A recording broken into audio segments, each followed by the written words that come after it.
गाँव की भाषा।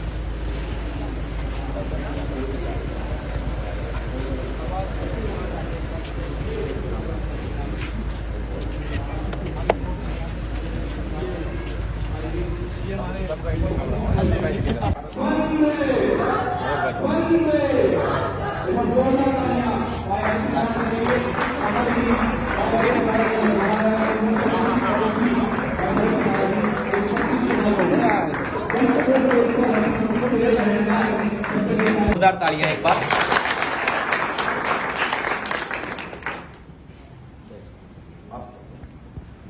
सबसे पहले तो इस गांव के प्रांगण में जो मेरी मातृ शक्ति पिता तुल्य बुजुर्ग आप सभी के चरणों में राम राम। ये एक ऐसा सितारों का गांव है सातरोड। इस मिट्टी के अंदर जिसने जन्म लिया है उसने इज्जत पाई है, भाईचारा पाया है, कामयाबी पाई है। सबसे पहले तो इस गांव को नमन, इस गांव के लिए एक बार जोरदार तालियां दीजिए।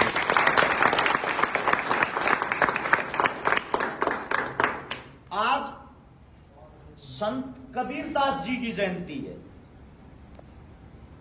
आज के दिन हर एक महान पुरुष हमने कुछ न कुछ सिखा कर गया है, लेकिन दुख इस बात का है हम सीख नहीं पाए।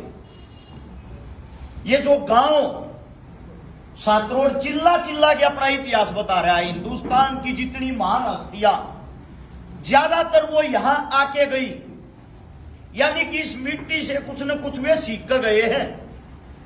जितने भी बड़े आदमी हैं, जितने बड़े नेता हैं, जितने बड़े क्रांतिकारी हैं, वो ऐसी जगह जाते थे जहां से उसको कुछ न कुछ मिले।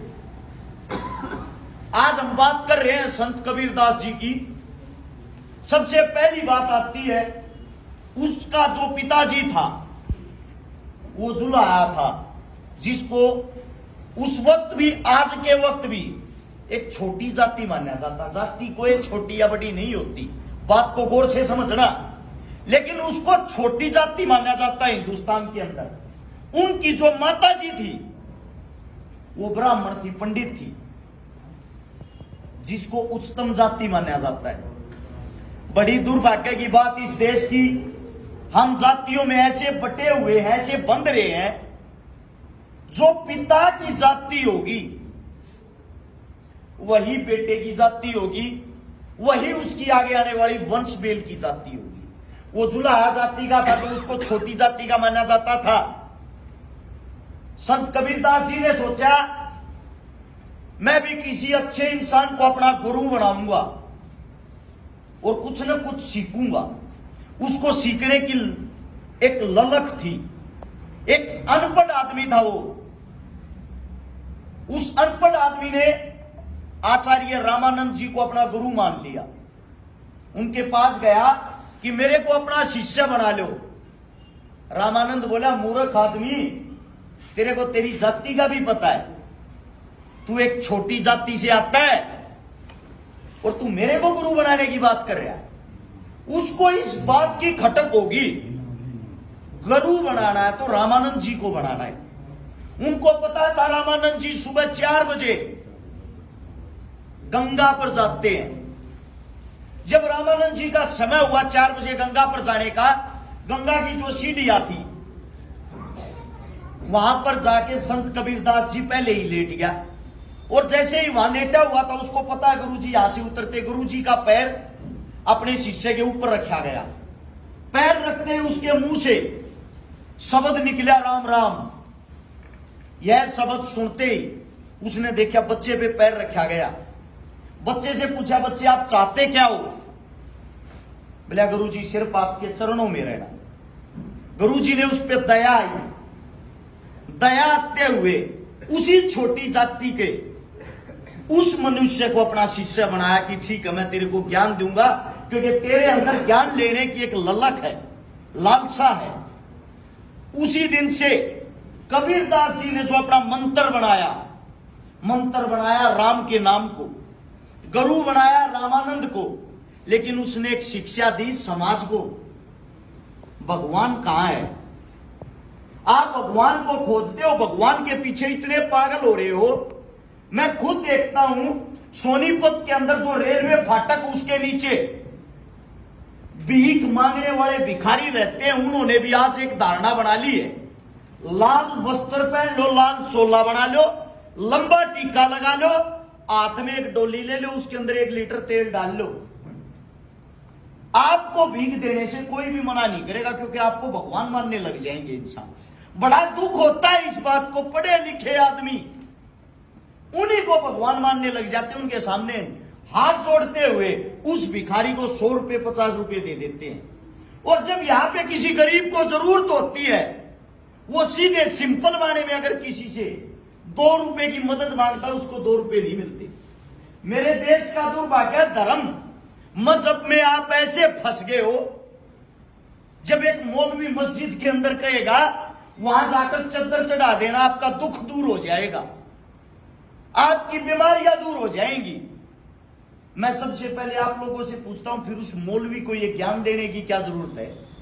उसको एक पैसा कमाने की क्या जरूरत? उसके दुख दर्द तकलीफ वैसे ही दूर हो जाने चाहिए, क्योंकि वो तो भगवान के प्रांगण में खुद बैठा है। मैं ये नहीं कहता आप लोगों को कि भगवान नहीं है, भगवान को मत मानो।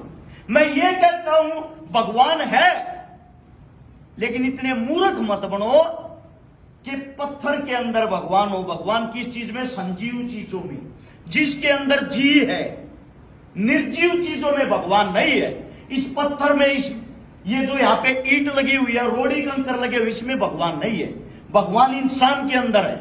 हमारे माता पिता हमारे को खाना खाना सिखाते हैं, हमारे गुरु हमारे को ज्ञान देना सिखाते हैं, हमारा समाज हमारे को रीति रिवाज सिखाता है, हमारा समाज हमारे को जीना सिखाता है। वो भगवान है। इन महापुरुषों से एक शिक्षा लेके देखो। एक दिन गंगा के घाट पे कबीरदास खड़ा था। कबीरदास ने देखा एक इंसान गंगा में ऐसे पानी दे रहा है, सूर्य को पानी दे रहा, हम भी देते हैं।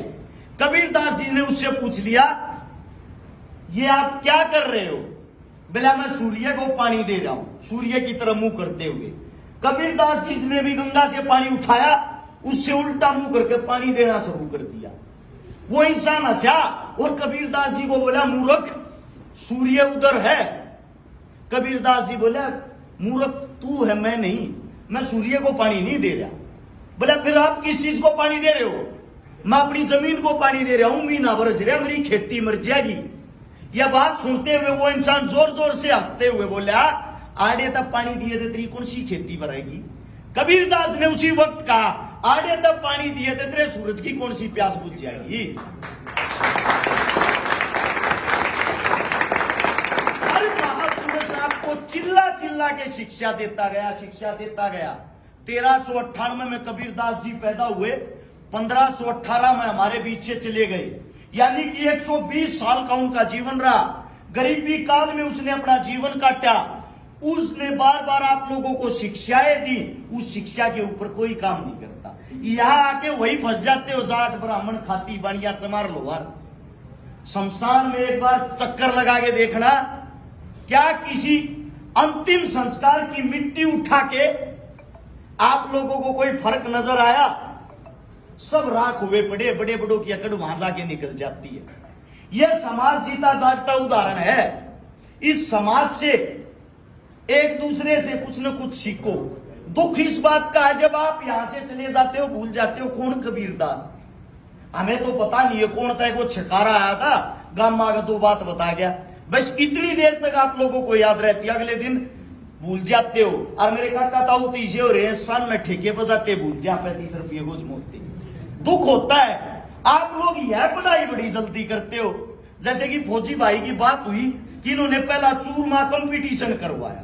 वो चूरमा कंपटीशन नहीं था, वो समाज को यह संदेश देना था, जो आप नशा करके अपने शरीर का विनाश करते हो, अगर ऐसी ऐसी प्रतियोगिताएं पूरे हिंदुस्तान के अंदर हो तो हो सकता है लोगों का उस नशे से मन उठ जाए और इस तरफ ध्यान दें। हमारा खान पान हरियाणा का फेमस है, मशहूर है, अच्छा रहा है, हम उससे ना भागे, उसी पे जुड़े रहे। जैसे कि अभी ये मेरी बहन है जिसकी बात विकास भाई ने की, ये इसकी माता नहीं है, इसका पिता नहीं है, उस दुख दर्द तकलीफ को मैं समझता हूं। मैं भी 7 साल का था जब मेरी मां मेरी आंखों के सामने तड़प तड़प के उसकी मृत्यु हो जाती। मृत्यु का कारण सिर्फ 50,000 रुपए था। अगर 50,000 रुपए उस वक्त 1997 में हमारे पास होते तो शायद मेरी मां जीवित होती, या हमारे पास कोई बड़ी सिफारिश होती तो शायद मेरी मां जीवित होती। मेरी मां के मरणोपरांत मेरे को पता है मैं 7 साल की उम्र में रोटियां कैसे बनाता था, वो आधी कच्ची पक्की रोटियां कैसे खाता था। मेरे को पता है परिवार का बोझ क्या होता है। कई पूछ लेते हैं आपने सेवा करना किस चीज से सीखा? किसी से नहीं, हालात और ठोकर अपने आप सिखा देते हैं सब कुछ। 14 साल की उम्र में जब मैं रोडी डस्ट के ट्रक खाली कराया करता, मजदूरी कराया करता, 75 रुपए जो मन दिहाड़ी मिल लिया करती, वो 75 रुपये उस वक्त आज के 75 लाख से भी ज्यादा मेरे को दिखाई देते थे। मेरे मन में मेरे दिल में एक बात थी, अगर भगवान ने कदे अमीर बना दिया मैं किसी गरीब ने मरते ओढ़ नहीं देखूंगा, क्योंकि उस गरीबी का दुख दर्द तकलीफ क्या होती वो मुझे पता है। आज ये जो बेटी आप लोगों के सामने बैठी है, इसकी मां नहीं, इसका बाप नहीं, इसके दादाजी ने जो जिम्मेदारी निभाई है, इसके दादाजी ने जो मां का बाप का परिवार का एक रोल निभाया है। मैं आप लोगों को यह बताना चाहता हूं, उदाहरण आप लोगों के सामने है, भगवान हमारे पूर्वज हैं। इस बेटी के लिए दादा भगवान है, और जब दादा भी कुछ नहीं होता वह बेटी क्या करती, किसका जाती? उसके अंदर टैलेंट है। और मैं ये कहता हूं जो यहाँ पे यो गाम राम खड़ा इसी बेटिया का जो टैलेंट है उसने मत मरण दो। जैसे विकास भाई ने बताई, यो ब्याह करना मदद करना मेरा शौक होना, मैं लोगों को सिर्फ न्यू दिखाना चाहूं। अगर रस शिकारा ये काम कर सका था, सोनू मोनू प्रदीप विकास सब ये काम कर सके हैं। मैं अगर आपके गांव में कोई मदद करने आया हूं, मैं आप लोगों को ये दिखाने आया हूं सोनीपत चाल के इतनी दूर आकर मैं मदद कर सकूं तो यो काम तुम भी कर सको, और मेरे तो बढ़िया तरिया कर सको, क्योंकि थारे गांव में थारा हंगा नहीं लागू, उड़े तान में मेरा हंगा भी लग गया। इस मारे हर गांव में कोई ना कोई संस्था, कोई ना कोई ट्रस्ट होनी बहुत घनी जरूरी है।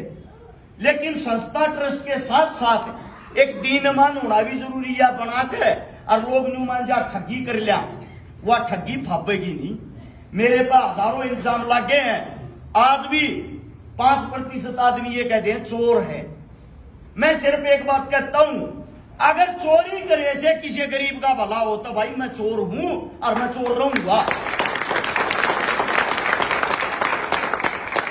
इस बारे आप सबसे भी एक गुजारिश, एक विनती है, अगर आपके गांव में ज्यादा से ज्यादा कहता हूं हर सीजन में 20 गरीब बेटियां का ब्याह होता होगा, 20 गरीब बेटियां ऐसी होती होंगी जिसका एक सीजन में यानी कि 1 साल में ब्याह हो, यो गांव राम इकट्ठा होता है और उस 20 बेटियां की जिम्मेदारी ले ले, उस 20 बेटियां ना ब्याह दे, गांव के अंदर प्यार प्रेम भी रहेगा, गांव में ये भी लगेगा हमारे सर पर कोई ना कोई खड़ा है। ये जो बहन बेटियां हैं ये गांव साज लियो यार, बेटी चाहे दुश्मन की हो घर के बाहर फेंट जा, गांव के बाहर फेंट जा, गवांड में फेंट जा, हम आशीर्वाद दिया रे बेटी जीतती रहे।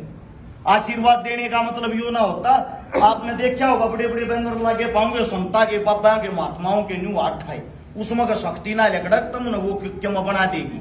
आशीर्वाद का मतलब यही होता है हमारी बहन बेटियों के ऊपर, बेटी आप चिंता मत करे, आपके काका आपके ताऊ आपका परिवार आपके ऊपर खड़ा है। इसलिए आप अपने अंदर के भगवान को जगाओ, उससे बड़ा कोई भगवान नहीं है। कितने तीर्थ धामा पर घूम लेना, इंसानियत से बड़ा अगर कहीं भगवान मिल जाए तो मुझे भी बताना, मैं भी उस भगवान की तलाश कर रहा हूं। और इस बेटी का हौसला बढ़ाने के लिए इनाम के तौर पर सबसे पहले शुरुआत हम करते हैं 5100 रुपए इस बेटी को सबसे पहले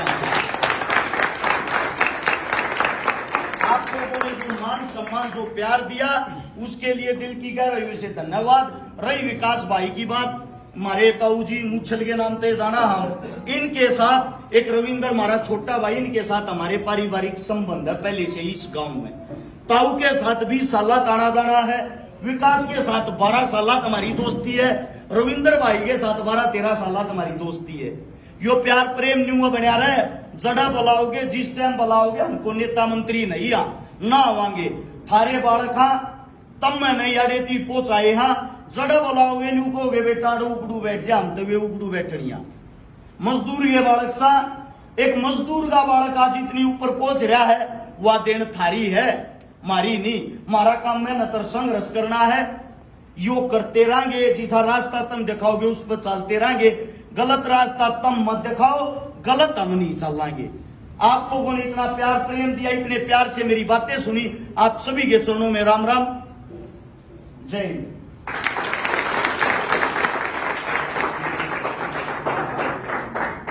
आ जाओ उस पे चीजें क्या